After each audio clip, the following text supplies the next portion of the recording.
Johannes, 0-0 tonight, but a very entertaining 0-0. How did you feel about that performance? I'm pleased with our first half. That was good in many ways, and I think we had the dominance in the game. We controlled the game. We had long spells on their half where we tried to open them up. I also think we created enough situations and chances to be in front at halftime. So I'm obviously not pleased with the end product. Then second half is a little bit more open, and they have a little bit more of the ball than we have, and are probably a little bit on top the last 15 minutes of the game where we have to defend a lot of crosses and cannot really find the same rhythm to put them under pressure. So I think probably a fair result at the end.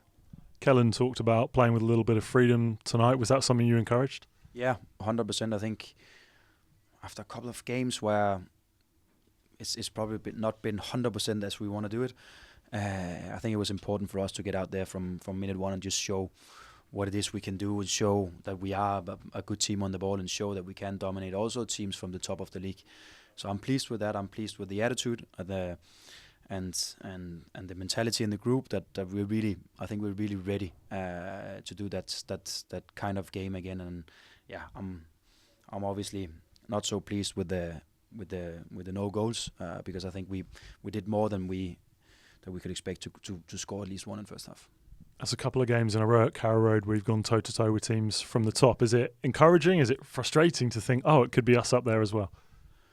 It's frustrating that we don't get the win in a game like today because I think we, like I said a couple of times now, especially did enough in first half to at least get in front, and then you, of course, obviously you never know, but then you're in a much better position. I think it's positive that we can show what we can do to teams from the top of the league. Now we're playing Burnley on Friday night. I remember that game. I watched it yesterday.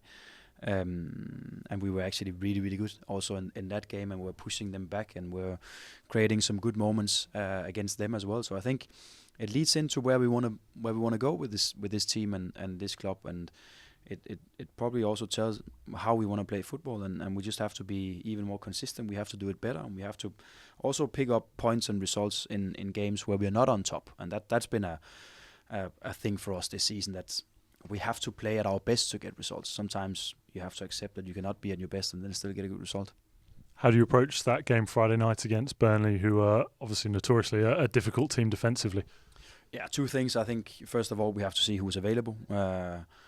After a tough one out there tonight, a couple of players cramping at the end, Oscar picking up an injury middle of first half and could not continue on. So we have to see who's available and then make a game plan probably based on who's available, so we find the best position for the players that we have on pitch. That's one thing, and then the next thing is that we of course have to prepare the group of players that there'll be moments where we have to defend and where we have to just do what it takes to make sure that we don't concede goals, and there will definitely also be moments where we're on top and then take the good stuff from the game today and then see if we can make those good situations into goals. A couple of players missing from the squad this evening. What can you tell us about those? Ante picked up an ankle injury in the Plymouth game and was limping a little bit after the game. We tried to ice him and see if that could support it, and he actually felt all right going home. But then when we started training the other day, he could still feel it and he couldn't really move. So he'll probably be out for a couple of games. It is an ankle injury, but hopefully not too long. But he will be out. O'Neill, that was a internal issue that we deal with at the moment, and that's the reason why he was not in the squad. What is your message to the players for the remaining games? What do you want to see from them? A lot of what we showed tonight. I think many good moments in first half, also in second half some good moments. We find ourselves in good positions and just the mentality out there, taking the control over the game. And I think that's important. We step into a very exciting last part of the season where it feels like every game has a different story. We either play against a team that's about to promote or a team that's about to relegate, and we have to find our own story in that game. But it's important because it's an important experience, but it's important for us still to be able to pick up results. And as long as there's a chance that we can reach that top 6 position, then we go for it. If you tell me there's 1% chance, then I take it. Finally, a word for the supporters here at Carrow Road, because that was a good noise, good excitement inside Carrow Road. Especially that moment in second half where they could feel that we were about to be on top again and they were giving us that extra push. I think that's important. And then Now we're talking about the Burnley game on Friday where we go away from home, and we know that the support will be outstanding from our fans again.